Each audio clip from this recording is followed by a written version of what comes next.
Hello, Mandy. How are you? I'm good. I'm good. How are you? I'm good.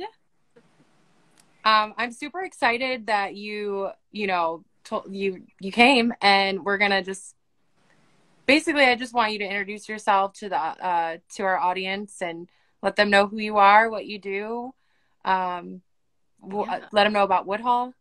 Yeah, absolutely. Well, first of all, thank you so much for having me. I'm really excited to be able to talk to all of you about Woodhull. My name is Mandy Sally. I'm the Chief Operating Officer of the Woodhull Freedom Foundation. And we are a nonprofit advocacy organization based in Washington, D.C. And our mission is all about affirming sexual freedom as a human right. So we're going to talk, I think, a little bit more about what sexual freedom is and what it means to us. But yeah, that's what we do. We are here to make sure that everybody in the U.S. has their human right to sexual freedom recognized. We do a lot of advocacy work, a lot of legal work in D.C. So the unsexy work to make sure that people get to do sexy things, basically. Yeah. That's awesome. Yeah, I think so. I mean, I often say that I wish that my job didn't exist, right? Like, I wish that we just lived in a country, in a world where everybody could just do what they want to do consensually and be with who they want to be. Like, the fact that we have to exist and have to remind people that they have that human right and that they have rights at all to sexuality and sexual freedom. It's kind of upsetting, you know. I kind of wish that that was just a given and that we could do what we wanted to do without shame, without legislation that prevents us from being who we are and acting how we want to act. So, yeah, I'm excited to be able to have this conversation with all of you because I feel like you all have built this really wonderful community. And I'm excited to be able to kind of talk about the work I do. And I hope that what comes across is that that you all learn that we're out there sort of fighting for all of you, and that we can meet each other and then collaborate and work together to continue this fight. That's sort of my goal for this conversation, and I hope it's the first of many conversations between all of us. Yeah, I think that's great. And I just want to give a little bit of backstories for people here on Instagram that maybe haven't seen me and Lacey or Kylie or you, or, you know, maybe that people are just joining or maybe follow one of us, but not all of us. So kind of, you know, our stories a year and a half ago, we started posting on TikTok under this swing talk hashtag. Right. And at the top, and then it just all kind of blew up, right? Like the third video we posted went viral, had, you know, 500,000 followers. All of a sudden our entire family knows we're swingers. You know, everybody in our life knows we're swingers. And it just like this whole like grenade just goes off, and we're just kind of thrust into this being open and out as swingers in today's society. Right. And so what we did is we got on TikTok and we started finding other people that were like us, that were out and we're talking about swinging, talking about non-monogamy on that platform. So we met Kylie, you know, Life of Spice, there, you know, a few Malia, SNM on TikTok. So a bunch of what we called swing talk influencers or creators on TikTok. And we kind of just reached out to each other and just started a group chat and said, hey, let's all just kind of like talk about like what our issues are, what our problems were. You know, we were then and still are getting, you know, banned from platforms all the time. So kind of like, you know, to be able to kind of meld our minds on what can you say, what can't you say, like what are the kind of the rules, you know, just because it's always changing. So having a little group chat going where we can kind of try to stay on top of that stuff. And then from TikTok, we started our podcast. I know that now Kylie started a podcast, and there's a few others that have different platforms, but we all have always been of the same mind that we love this community. We love the benefits that it brings to our relationships. We love the benefits that we bring to each other. You know, we just think there's such a positive that, you know, in our experience, swingers and engaging with swingers has always been a positive part of our life. And the fact that 90% of the swingers we know are closeted, and not necessarily because they want to be, because that's fine if you want to be private and that you're not, you know, have everybody in your life know that you're a swinger. But so many of them are closeted because they have to be. Because if they come out of the closet, if they get outed, they lose their jobs. They get thrown into child custody disputes. They get, you know, there's just so many negative, you know, security clearances get pulled. You know, there's just so many issues that happen. And in today's society, you know, in 2022, where so many lifestyles and alternative lifestyles are accepted, it just seemed wrong to us that ours was not. And we didn't really know, you know, so we kind of, you know, a year and a half ago knew that we wanted to advocate for this community, this lifestyle, but we didn't know like how or where to start or who to turn to or if anybody was even doing it. And it's really through the last year of meeting people like John and Jackie of Club Colette's and Open Love 101, who've really, you know, introduced us to you guys at NCSF, that we've kind of just stumbled upon this, that, hey, you know, obviously we didn't invent this. There are people out there that are doing this. And so really, you know, with Kylie and the other influencers and people out there that are part of our Swinger Society community, we just want to know what can we do? What's the best ways we can use our platform to really project these messages and make change for our community. And I think that's kind of, you know, that's kind of the story of us, of a Swinger Society and where we've come from. And I think, you know, we're finally starting to get our feet underneath us to where we're moving in that direction after, you know, a year and a half of kind of trying to just kind of weed our way through all the, you know, there's just a lot of, you know, it's funny, the Swinger community is very big, but they're very cliquey. You know what I mean? It seems like people are in different, you know, like you have to know that group and that state and that club to really know anybody. And everybody's kind of divided that way. There's no real national community, at least from what we've experienced. And I think now with Swinger Society and with social media, it's just starting to bring this community together in a larger manner. So we're excited about that, and we're excited to work with you guys and see what we can do. But I just wanted to throw that kind of background out there. I know I was on my high horse for probably too long there, but Lacey's laughing at me. So I will shut up and let everybody people talk. But I think that was important. I think it was important too. I feel like it's really important to talk about why we do this, right? And like, why are we having these conversations? And, you know, the beauty of the work that I do at Woodhall is that I get to talk to people from all walks of life. And I'll give a little context about how we met you. I attended the Naughty in New Orleans conference this year. My very first time at any sort of swinger event. I feel like I could write a book. It's quite an experience. Yeah. Positive, very positive experience. I was very glad to be there. Everybody was super welcoming and friendly. And very excited to talk about sexual freedom. And so I met you all there. Well, I think you actually met Ben, who's on our board first. And then we've had some phone calls since. And so that's sort of how this came together. And I'm excited that it came together. But I feel like people are drawn to sexual freedom. And that's the term I use. But like, you could probably just say freedom, like lifestyle freedom to be who you are. You don't have to put the word sexual in front of it. It just happens to be our mission. But they're drawn to that for many different reasons, right? And so I think it's really important for me to hear, and for all of us to hear, sort of your origin story, right? Of like, what brought you here? Like, why do you care?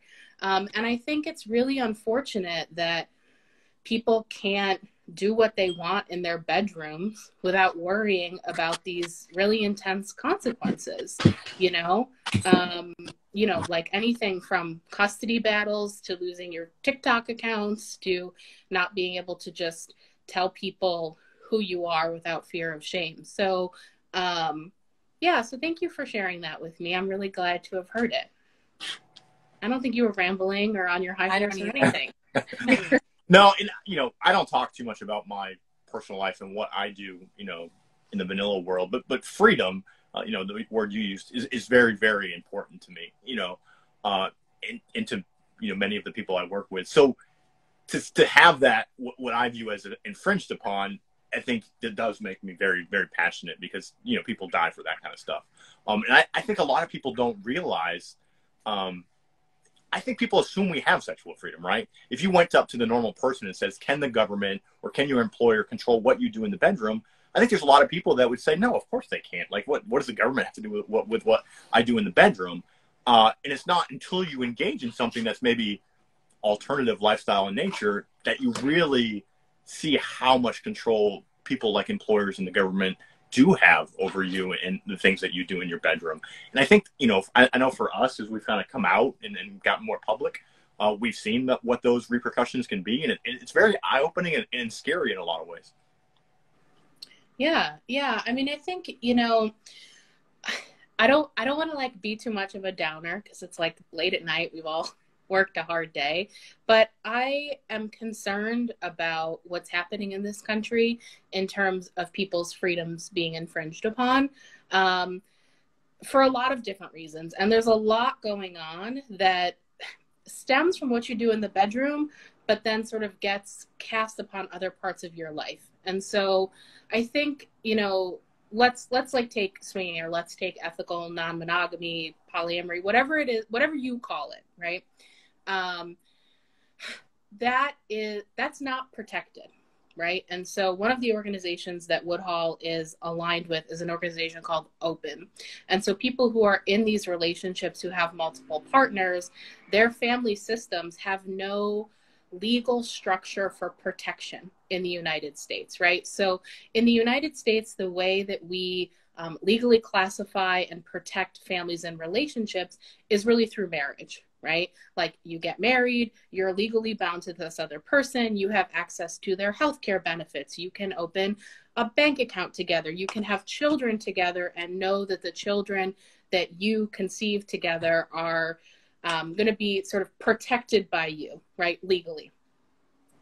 If you are in a family structure where you maybe have a third partner, or you're in some sort of situation where maybe you're not all romantically partnered, but there's somebody in your life who is not related to you, but helps you parent your child, right? Because it takes a village to raise kids, right? Like, it's more than a two-person job, from what I understand. I'm not a parent, but from what I understand, it takes more than two people. Yeah.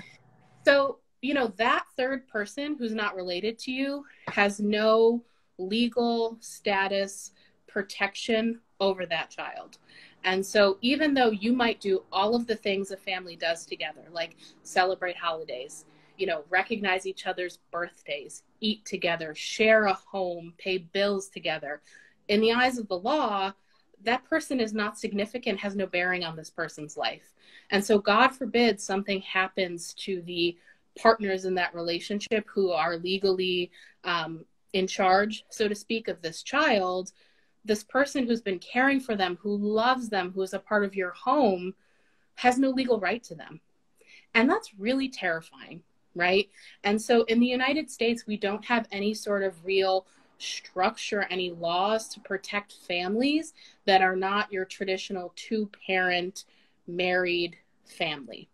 And so this organization, Open, that I mentioned, is trying to work on legislation to change that. We had a really big win in New York City recently because a judge said that this polyamorous throuple, I think they were, I could be wrong on that, but I know there were 3 people, and the third person in this throuple, who wasn't legally part of them, was allowed to stay in this apartment on the lease, even though it wasn't your traditional 2-person legal relationship and marriage. So that was a big win. That just happened a couple weeks ago. I shared about that on Woodhull's Twitter. But those kind of things are really important, right? Like, that affects your everyday life, your ability to live and take care of your family. And that's the kind of stuff that's really important to us and to a lot of organizations. You know, you mentioned NCSF, which is the National Coalition for Sexual Freedom. They're doing good work alongside Woodhull. And so we have all these little tiny organizations. And what we try to do is work with one another to create big coalitions, right? Because that's how we actually can make things happen in this country. So did I answer what you just asked me or said? No, I think you did answer it, and I think you continued on it. And it is interesting to me. You know, Lacey just had an opportunity to do a pretty big, you know, media appearance. We can't say any details yet because they haven't released it yet. But and it was just a non-monogamous about non-monogamy as a whole, and she actually walked away from it learning a lot about the polyamory community and the struggles that they go through. And I think maybe what we learned from that is, you know, I think we've been so focused on swinging and just that kind of aspects and those challenges that maybe we need to even open our umbrella up, you know, in our community up, and try to bring in, because you know, we have a big, you know, our Discord server is 17,000 people, but it's all swingers, you know what I mean? And I'd be happy to have you know, thousands of polyamorous people join that, or even like the BDSM community. I know they are going through a lot of the same types of struggles that we go through when people find out that they, you know, own businesses or are part of that community, you know, that they can suffer consequences from that. So, you know, I think that the whole alternative lifestyle umbrella is really a lot bigger than just swingers or just polyamory. But it seems like the issues that face our community are all very, very, very similar. So I know NCSF is kind of, you know, they seem like they were born kind of out of the BDSM community, you know, is where they started a lot of their campaigning. But I think it's important to kind of realize that it's a much larger community than what we're even, you know, tuned into.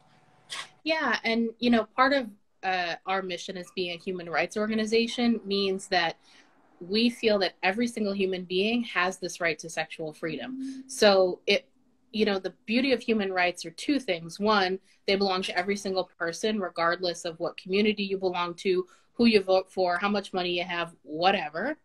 And two, they're not given to you by law. They're given to you because you're a human. So they can't be taken away either. Right. And so that's sort of the framework that we work from, is like, these are yours because you were born into a body and you're breathing. And I don't really see a bigger argument than that for why you should have certain rights. Yeah.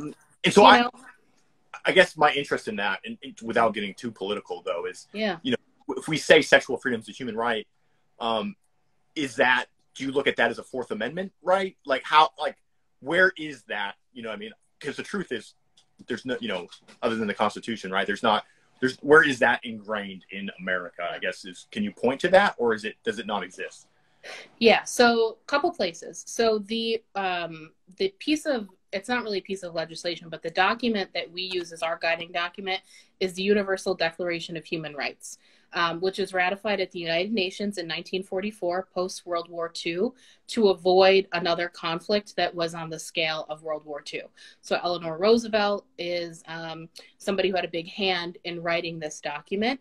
And it's a human rights document that was ratified by multiple countries. So it's not just specific to the United States, but the United States is one of the countries that ratified it. So that's our document. Now, what I will say is that the United States is not always wonderful at honoring that particular document. You know, for example, there was something that came out of the United Nations. The United Nations meets to do conventions every so often, and all of these countries come together to talk about what's going on in the world, what are we worried about, etc. And several years ago, they came together and they ratified something called, I think it's Resolution 86, or Article 86, one of those two. And that is that there is a human right that sex workers should not be subjected to violence, right? Like, that is their human right. And sex work can be a hot button issue, so just sort of stick with me and see where I'm going here. Hey, regardless you of have how a lot you of feel fans here, all right? Yeah. Well, I never know who I'm talking to, so I always gotta on this side, you know, we both have OnlyFans pages, and would identify, you know, Lacey. Kylie's she's a stripper. That's her full-time job. So, you know, and she has an OnlyFans page, and I think she's on some other websites as well. So, like, we're very pro sex work. So you have sex work is work. Yes. Yeah. Awesome. So anyway, so this Article 86 says that sex workers should be protected from violence, and the United States agreed with this. This happened maybe about 10 years ago. I'm not sure of the exact date, but the United States has not been held to task for their agreement with this recommendation, because we know throughout this country, violence against sex workers happens every single day. And so the Universal Declaration of Human Rights is something that the United States agreed to way back in 1944. And unfortunately, it's not something that we as a country, or we as a people, I think, have really held our representatives to, unfortunately. But I would encourage you to check out woodhullfoundation.org. We have a whole page all about the Universal Declaration of Human Rights. And the beauty of it is it's like super easy to read. It's like, this is your right because you are a human. And it's awesome. So that's sort of our guiding principle. In terms of, if we're going to talk United States specific, some of the amendments which I think are violated when your human right to sexual freedom is not honored is, one, your right to free speech. I think a lot of what happens on these social media platforms when people get deplatformed, their accounts get taken down, even though they are following terms of service and whatever, is a free speech violation. which is a First Amendment violation. I also think the Fourth Amendment, and I'm going back to U.S. history here, that's about search and seizure, right? Or privacy in general, right. But yeah.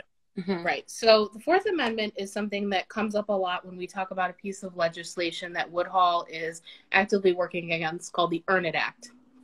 The Earn It Act, and Kylie has been awesome. She's been such a cheerleader for us in helping us to spread the word about the Earn It Act. I'm pulling up the full title because I want to read to you what the legislation is called. It's the Eliminating Abusive and Rampant Neglect of Interactive Technologies Act of 2022. Sounds like it could be a good thing, right? Eliminating abuse, we don't want it, whatever. Right. But there's two parts of the Earn It Act that really make me concerned, and one of them, I believe, is a Fourth Amendment violation. And it's the part that says that a social media platform is allowed to use artificial intelligence to scan the content that you put on that platform for CSAM, child sexual abuse materials. Here's why that's a Fourth Amendment violation. I believe it's an unlawful search of your private information. Now, you're choosing to put your information on a platform. That doesn't mean you're choosing to have your information scanned by artificial intelligence to look for CSAM to potentially prosecute you for a violation. The other important thing about that is that it affects encryption, right? So a lot of us like to use these apps like Signal or WhatsApp to send things encrypted, right, to protect our privacy.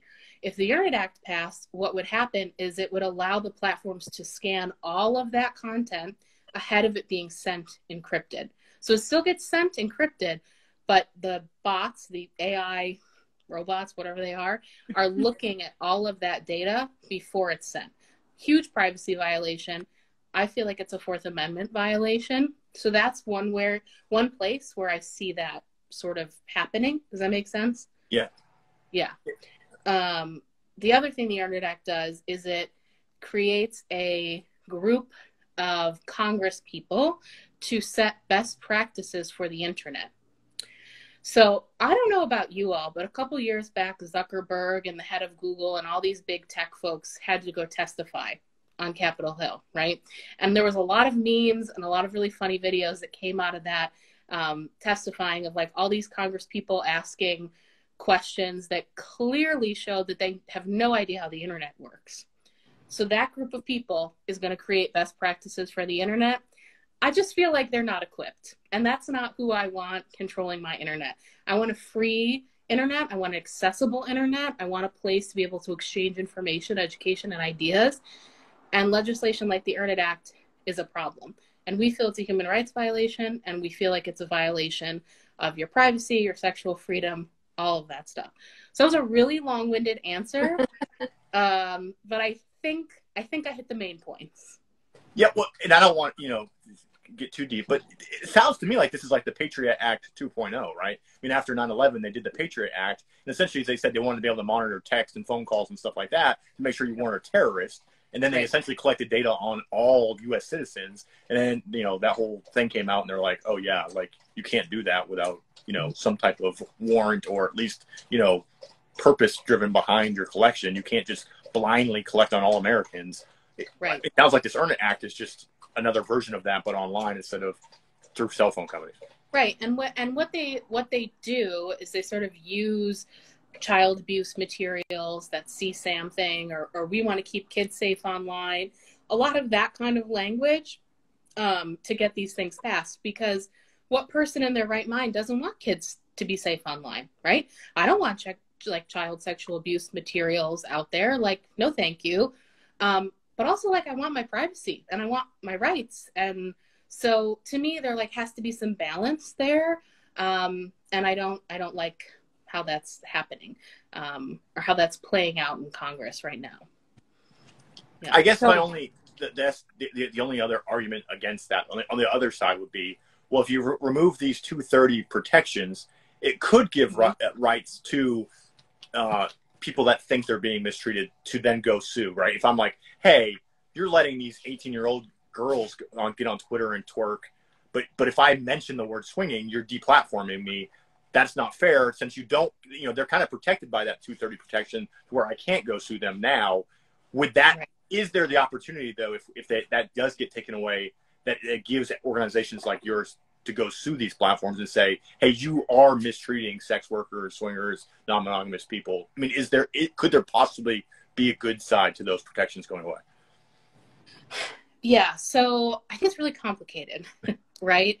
As is everything that is good, unfortunately, because I sort of feel like big tech is a problem, right? Like I think these massive tech companies that have all of this power, Facebook, Twitter, or Meta as they're now called, I think that's a problem, right? I don't think that they should have as much power as they have to censor speech on the internet, right? Because I think what people feel is that social media is a public square, right? And what I mean by that is it's my social media account.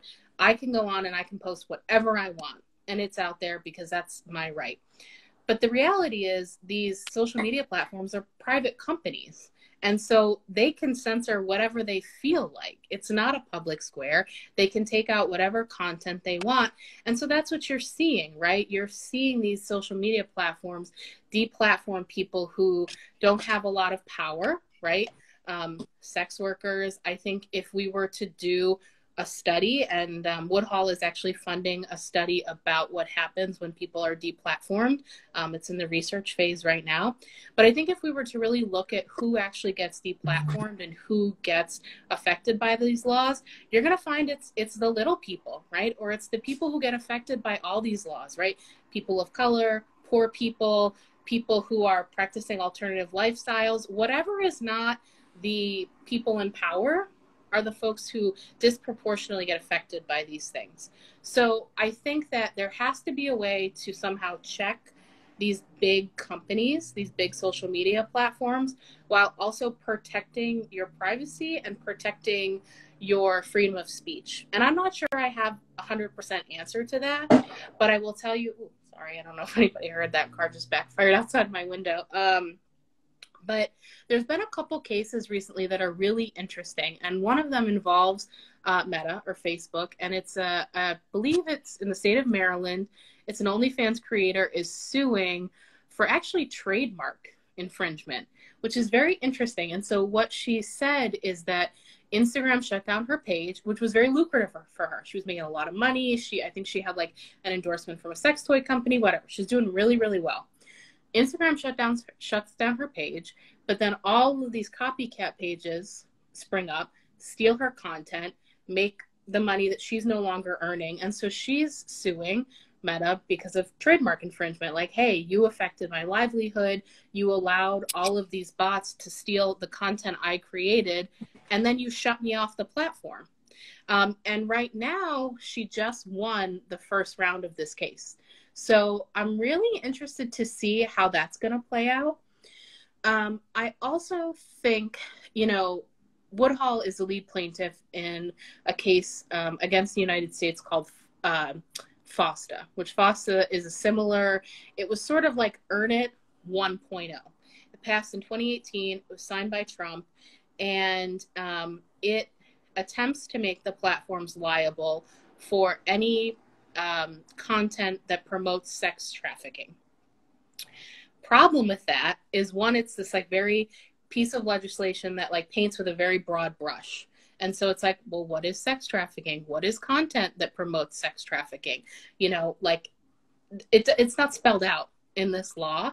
And it also says that any content that was on a platform prior to this law being passed could now be subject to this law and subject to prosecution, which that's definitely unconstitutional. You cannot go and make something illegal on Tuesday and then arrest somebody who did it on Monday. Like that's, clearly that's a problem, right? So we are suing. We're suing for the constitutionality of that law. We have several other plaintiffs, one of which is a sex worker, about this law. And we'll see. We sued in 2018. Justice is very, very, very slow, as I am learning, and very dry also. So, you know, we're prepared to go all the way to the Supreme Court with that. We're a little nervous about what's going to happen when we get to the Supreme Court. But to answer your question, yeah, there are ways to sort of take on these fights, but it takes some creativity. So, you know, I think we're starting to see people respond, but, you know, one of our goals is to make it so that let's not pass a legislation and then have to fight against it. Like, let's create legislation that maybe doesn't have these disastrous consequences right from the beginning, you know? Yeah. Kylie, I'll let you, I feel like I've been hogging her. I'll let you jump in here. Well, I think my biggest question is, how is the Earn It Act going to affect the online sex worker community? Because I think that that's, you know, a big, I don't really know how it's going to affect not only my livelihood, a lot of my friends' livelihood. You know, how do you think, if it does pass, how do you think that would affect us? I think what it's going to do is it's going to give these platforms the power to do a lot more monitoring and taking down of your accounts preemptively, because they're concerned that it could have child sexual abuse materials in it, even though it has nothing to do with child sexual abuse materials. But I think the platforms are going to be scared, right? They don't want to be sued, right? They don't want to deal with this. And so what they're going to do is they're going to increase their monitoring and their surveillance efforts. And so, you know, I hate to sort of be like the bearer of bad news or like doom and gloom, but I think what you're going to see is the deplatforming, the deletion of accounts, the shadow banning just get worse, because they're going to have more power to do that. And all they have to say is, well, we're worried about child sexual abuse materials. And so instead of actually being really thoughtful and articulate about how they monitor content, they're just going to do sort of like blanket deletion, blanket censorship, because they'll have the power to do that. And then I think I'm nervous about what that commission that they're going to create with best practices is going to say. You know, are they going to say, we don't want anything sexuality related at all? We don't want you talking about gender identity. We don't want you talking about sex education, condoms, abortion, whatever. That makes me nervous, you know? Well, that's I feel like that's pretty dangerous, because as so many people, you know, that's especially young people, that's where they're getting all of their education from, is, you know, online and Google, you know, and if you take that away from them, that could be dangerous. Yeah, I agree. And I think, you know, we've started to see legislation kind of like this already since the decision by the Supreme Court in June to overturn Roe v. Wade.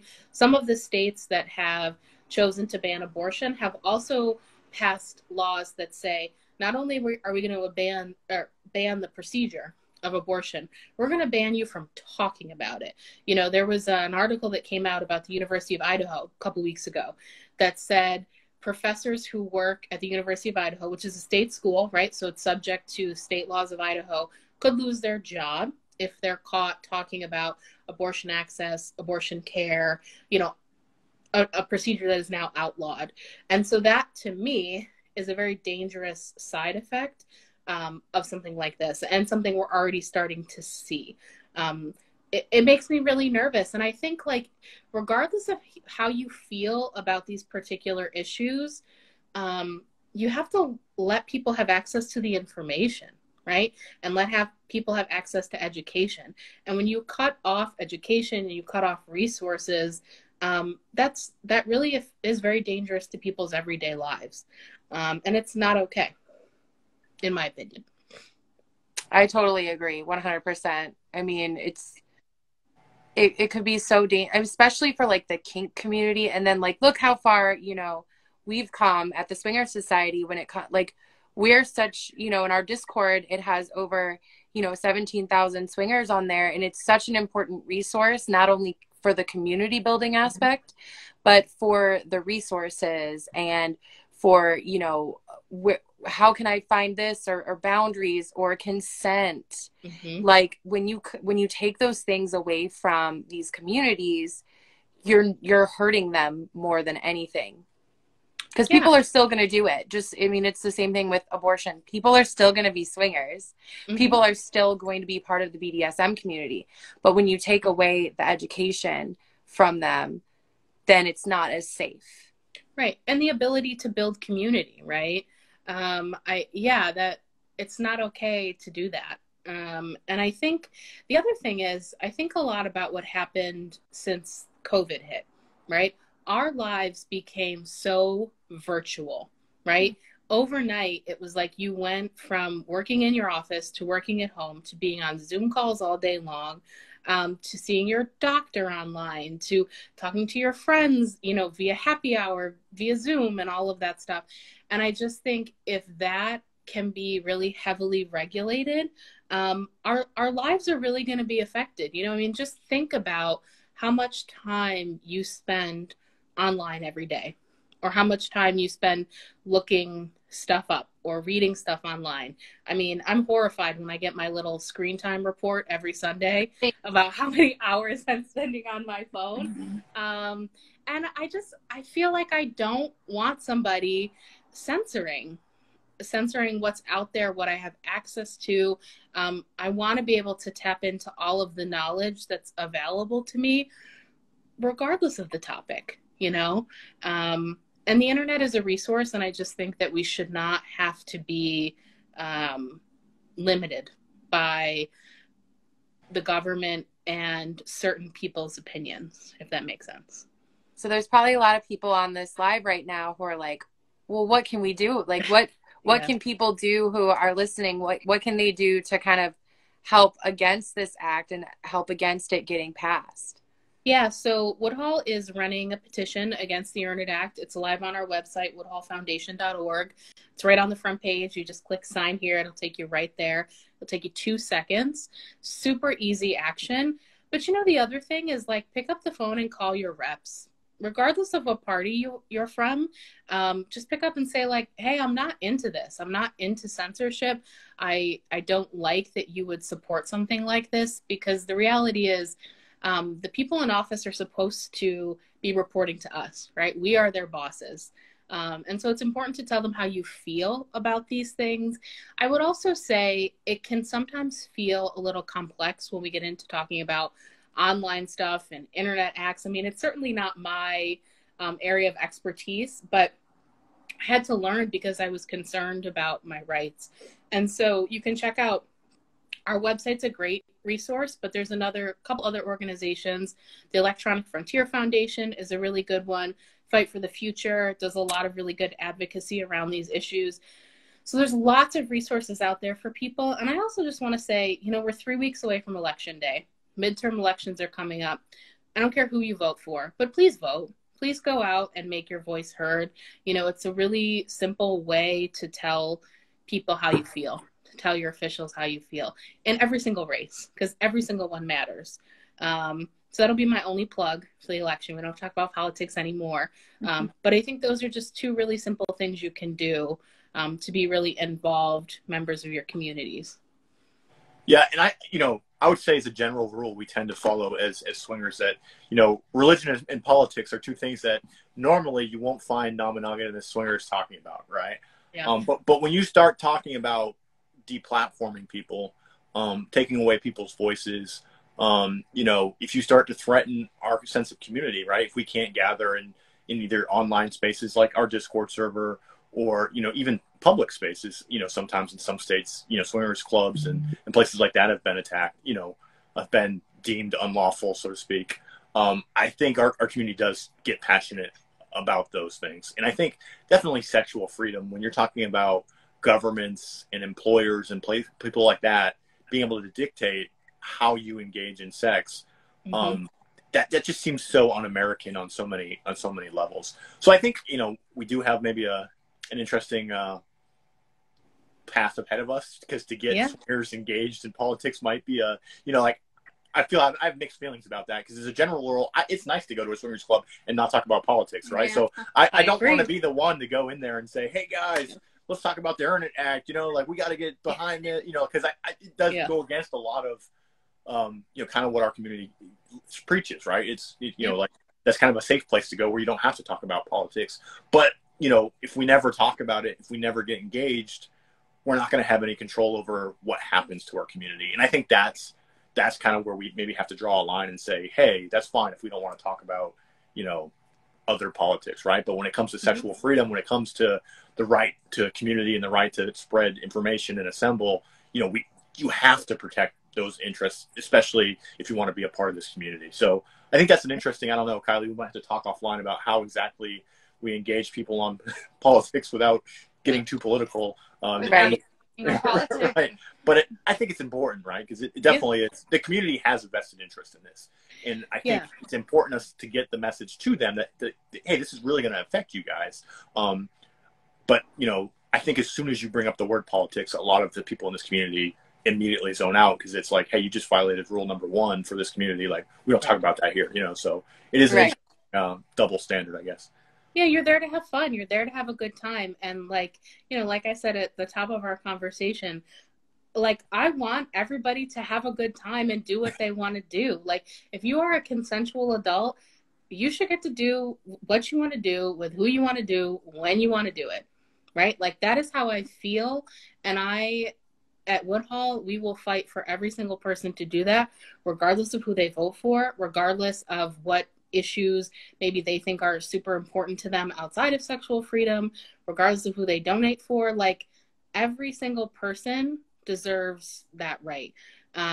So, you know, I mean, I had a great conversation with somebody at Naughty just about that. You know, him and I talked, and he was like, you know, you and I probably don't have anything in common. And I say, yeah, you're probably right. But, you know, we found some common ground, and we were able to listen to one another and have a lot of respect for each other, right? And for our conversation, and say, like, you know, okay, I might not vote for the same candidate you vote for. You know, I mean, I will just disclose I'm a Democrat, liberal social worker from New York. It's just who I am, and I have my own set of values. But it doesn't mean that I don't care about what's important to you, or it doesn't mean that there aren't a few issues that you and I feel similarly about.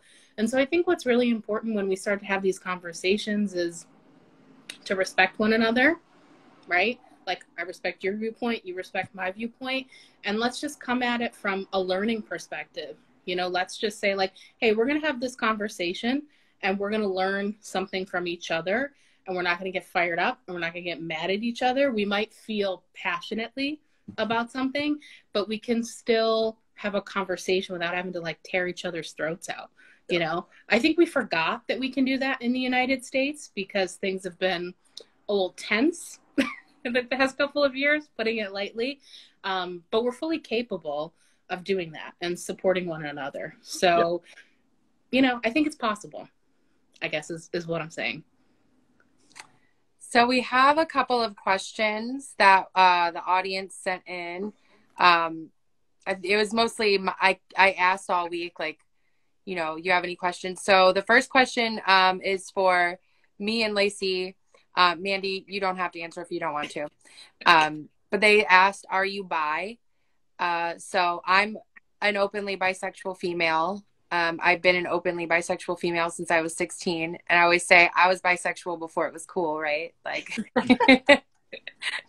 now it's kind of cool. All the younger kids are like, oh yeah, we're all bi. But back I'm going to sound old, but back when I was in high school, 16, and I was out, and I got made fun of and told, you know, no, you're not.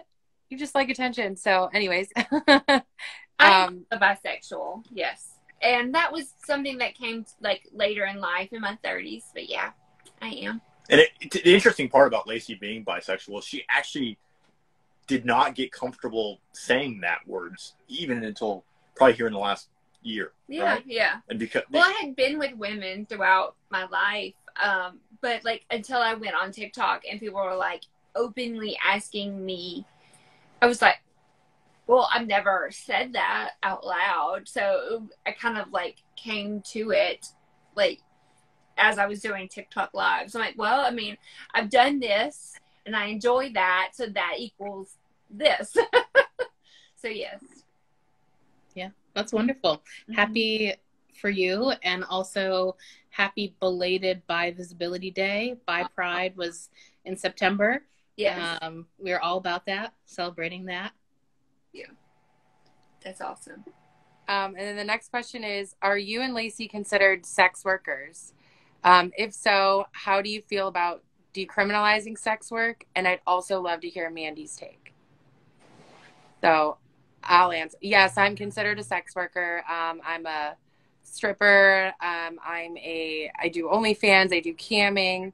I do believe that sex work should be decriminalized as a sex worker, because everyone's boundaries with their own body, those are their boundaries. That's what they're comfortable doing, right? And I see this in the club all the time as a stripper. Like, my boundaries may be different than what your boundaries are, but those are mine, and that's between me and myself and my body. That's not between anyone else. If I choose to consent to a situation, then I choose that. And there should be no laws against that, because the reality is it's still going to happen. But when you take away safe spaces for women to be able to do sex work safely and freely, you take away so much from them. And I see it all the time. Like I said, in the club, like, do people think that people aren't having sex in strip clubs? Do people think that people aren't giving BJs and stuff? And they are. I'm not saying I do that. I'm saying that it happens because it's a safe environment, right? We have bouncers. We have people protecting us, so to speak. Not really. But anyways, it's a safer environment when you decriminalize it. And that's my take on it. Obviously, online sex work is not criminalized as long as it's done, everyone's verified, and everything's consensual. But definitely in-person sex work, I believe that. So what do you think, Lacey? So, somebody said something the other day and asked me if I was a sex worker. And I was like, well, I guess technically I am. But that's kind of like not something I'd ever really thought about prior to somebody asking. Yes, I have an OnlyFans. But I guess, I don't know, I guess I get, again, like with being bisexual, I've had to like come to terms with it in front of people. It's just kind of been like me realizing it. But yes, I am a sex worker. I agree with everything Kylie said as far as, in person. People are going to do all of these things, so give them a safe place to do it. Just like, a year ago when they were wanting to take down OnlyFans, people were like, well, people are going to sell their content, do things. If we take away the platform that they do it on, now they're at risk because they're going to have to figure a way to do it, in person or however. So I 100% agree with what Kylie said. Yeah, and it is interesting. You talk about how it's legal online, and Mandy probably can talk some of this. But like Lacey was just recently kicked off Venmo completely, right? Yeah. And banned from Venmo, which is a huge banking app that we do.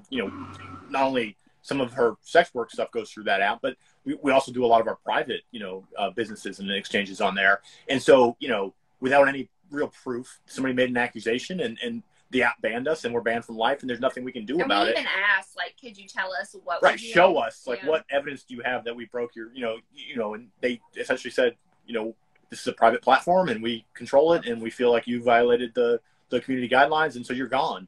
And I can't have one at all, like I can't make a new, because it's based on your personal information, so it's not like I can make another one, like, for personal use or anything. Like, I have no access to Venmo. So it's things like that where, she's not doing anything illegal, but because of this implied morality clause that some of these platforms have, that they're able to take her down, and she, she suffers real income, loss because of that, and there's no recourse for that kind of action. So I'd be interested to hear not everything we've talked about with sex work, but Mandy's take on some of all of that. Yeah, well, it's a huge problem. So Venmo's owned by PayPal. They weren't always, but I believe they were bought by PayPal a couple of years ago. And PayPal was in the news recently because they suspended some accounts of like independent journalists and newspapers, and PayPal said it was under this terms of service. The thing you sign that's 100,000 pages long that nobody reads when they join a platform. Yeah, so PayPal is very interesting. And I can can maybe share some links with you all afterwards for like some like further reading on specifically what happened there. But basically, you're right. They are a private company, and they get to say and do what they please, and they can say who gets to use their platform and who doesn't. It's a huge problem. We at Woodhull feel that that's financial discrimination, right? Kicking people off for that. It's been a huge issue with Wells Fargo, kicking sex workers off their platform. And it's going to be interesting to see where this all goes. But yeah, I'm not surprised to hear that happened, because it's happening all the time, unfortunately. I was surprised that we made it a year and a half without being kicked off, to be honest with you. Yeah. So, but yeah. So if you need somebody to sue Venmo, and you think of an interesting way to do that, let us know. Well, it's interesting. You know, there was a case out of Oregon, a worker who sued a college student. She's